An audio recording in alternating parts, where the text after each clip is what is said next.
Assalamualaikum warahmatullahi wabarakatuh. Alhamdulillahirabbil alamin.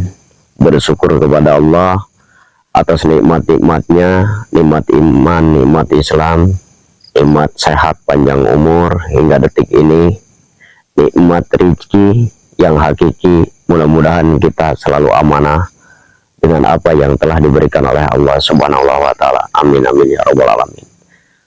Salawat dan salam tercurah kepada junjungan alam baginda Nabi Muhammad Shallallahu Alaihi Wasallam, tidak lupa kepada keluarganya dan sahabatnya, sehingga sampai pada kita. Mudah-mudahan kita ada di dalamnya, menjadi umatnya hingga di akhir zaman. Saudaraku, teman-temanku, pemirsa dan youtuber, malam ini kami dan tim acara penelusuran tentang banyak cerita-cerita warga. Ada orang hutan, bahasa kerennya ya, kalau bahasa kasarnya itu monyet ya, monyet yang menyerupai monyet segede tubuh bocah umur sekitar 9 tahunan. Yuk kita telusuri apakah benar. Kalaupun nggak ada, paling tidak kita mengupas sejarah dengan teman kita yang mengetahui hal ini.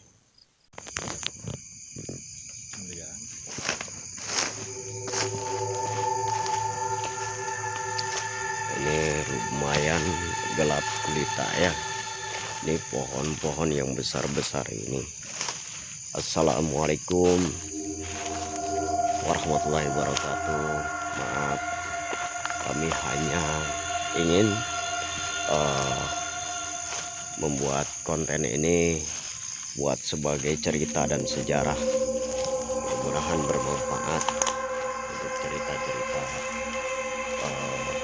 dan kita mengupas apakah benar cerita-cerita itu yang disampaikan oleh warga sekitar. Dan alhamdulillah malam ini malam Jumat ya, ini lumayan tempatnya serem sekali, gelap gulita ya.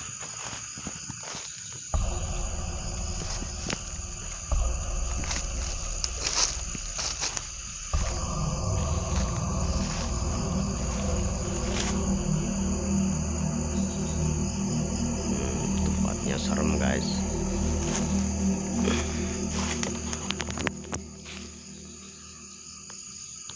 Ada asap-asap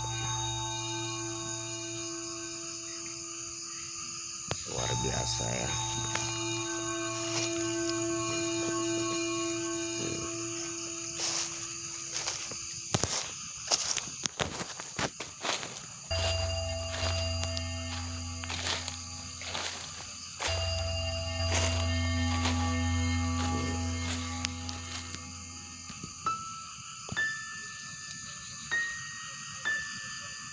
Pohon-pohonnya sangat besar dan berlumut, berlumutan sekali guys pohon-pohonnya, jauh dari pemukiman warga sekitar.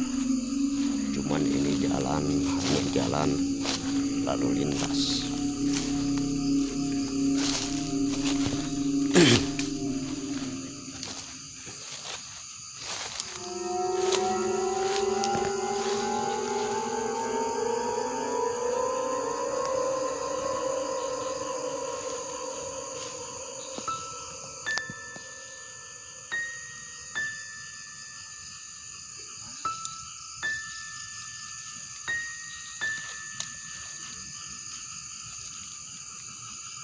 Ternyata sampai saat ini nggak ada satupun yang mencurigakan ya guys. Alhamdulillah. Yang penting sedikit banyaknya kita mendengar cerita-cerita warga di sekitar tentang cerita orang hutan, penampakan orang hutan ya di pohon jati besar ini ya. Oke, yuk kita tanyakan kepada mereka ya.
Hmm.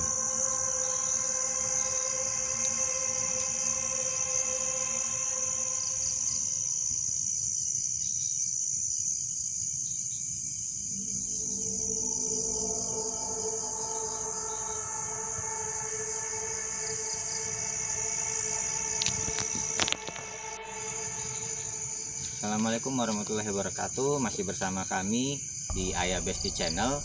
Hari ini kita ke tempat penelusuran yang lumayan menyeramkan ya. Kebetulan ada di daerah Jawa Barat juga. Untuk lebih jelasnya kita tanya-tanya sama guru kita ya. Assalamualaikum Pak Ustadz. Waalaikumsalam warahmatullahi wabarakatuh. Iya Pak Ustadz, bagaimana nih secara sekilas dari pandangan Pak Ustadz tentang tempat ini, sejarahnya? Sedikit banyaknya bukan berarti saya pribadi mengetahui semuanya ya. Cuma kebetulan saat itu saya mendengar dan sekaligus melihat pertepatannya maghrib ya. Maghrib ini kan gelap. Secara tidak langsung saya lewat dan melihat sosok orang hutan ya, kalau bahasanya monyet ya, sebesar usia bocah 8 tahun apa 9 tahunan ya. Cukup besar, warnanya abu-abu. Di saat saya lagi membacakan doa, si binatang itu turun. Karena orang terlalu ramai mungkin ya, akhirnya secepat itu menghilang. Memang detus-detus omongan warga juga dulu pernah muncul monyet tersebut, tepatnya jam setengah 11 malaman ya. Tiba-tiba datang terus menghilang, datang lagi menghilang. Terus ada cerita lagi di sini, dulunya ada dua sosok manusia, bahasanya moksai ya, moksai bukan meninggal ya, moksai. Sampai detik ini keberadaan beliau mungkin ada, cuman jarang muncul di permukaan ya. Dan yang saya pelajari dari hal itu, dulunya mungkin ini karena kali besar, terus hutan belantara kayak sekarang ini kan jarang terawat juga, jadi orang lalu lalang dilewati jam 8 malam itu warga itu takut gitu, karena sering kejadian penampakan kayak seperti itu. Itu terjadinya sering sekali Pak? Sering, itu kadang seminggu 2 kali, kadang seminggu 3 kali. Itu hari-hari tertentu ya, kayak hari Selasa malam apa gitu, kayak Jumat gitu. Tapi untuk keberadaan mereka sendiri cukup mengganggu buat warga sekitar? Enggak, ngeganggu sih enggak, cuman ya namanya warga itu kan enggak semua pemberani. Mereka takut berlarian seperti itu ya. Bagi orang-orang yang berani ya sih enggak, karena mereka juga berpikir, memahami kalau toh ngeganggu mah ibaratnya mereka turun mengejar kita atau gimana, kan enggak. Berarti Cuman hanya menampakkan doang. menampakkan aja ya? Iya, seperti itu. Secara iseng atau segala macam pun tidak ya? Gitu. Cuman itu yang bisa saya sampaikan. Kalau lebih detailnya ada sesepuh daerah sini, cuman mungkin beliau jarang muncul ya, jadi jarang kelihatan juga. Mungkin karena sudah malam juga ya? Sudah malam juga, cuman yang itu yang bisa saya sampaikan, itu aja. Nah, untuk pesan-pesan sendiri nih buat teman-teman kita yang nonton YouTuber Ayah Besti. Jadi kalau misalkan kita sekarang posisi lagi di tempat-tempat seperti ini, apa yang harus kita lakukan agar dilindungi sama Yang Maha Kuasa? Sebetulnya hal simpel yang buat kita sebagai umat Islam ya, seluruh dunia, seluruh Indonesia, seluruhnya, dalam artian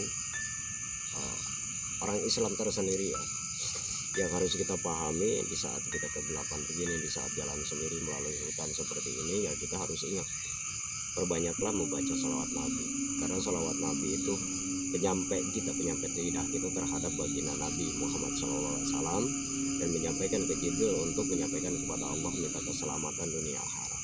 Jadi kita bukan selamat dunia aja, tapi selamat dunia akhirat. Insya Allah kita membaca Bismillah, bersahajat, kita mengingat bahwa Allah itu satu yang menciptakan seluruh alam semesta dan makhluk-makhluknya. Yang kedua, kita membaca sholawat Nabi karena kita memahami baginda Rasulullah itu adalah kekasih Allah, dan gak mungkin setiap doa kita gak diijabah oleh Allah karena penyampainya siapa, dan seperti itu. Makanya perbanyaklah membaca sholawat Nabi. Itu aja yang bisa saya sampaikan. Oke, itu aja teman-teman. Jadi kalau misalkan kita ambil maknanya adalah bahwa setiap manusia jikalau kita berdoa dipanjatkan melalui baginda kita Muhammad SAW, itu insya Allah doanya terkabul dan kita juga dilindungi dunia dan akhirat. Semoga channel kita bermanfaat buat teman-teman di sini, dan jangan lupa untuk like, subscribe, dan komen. Sampai jumpa kembali di penelusuran selanjutnya. Terima kasih. Assalamualaikum warahmatullahi wabarakatuh.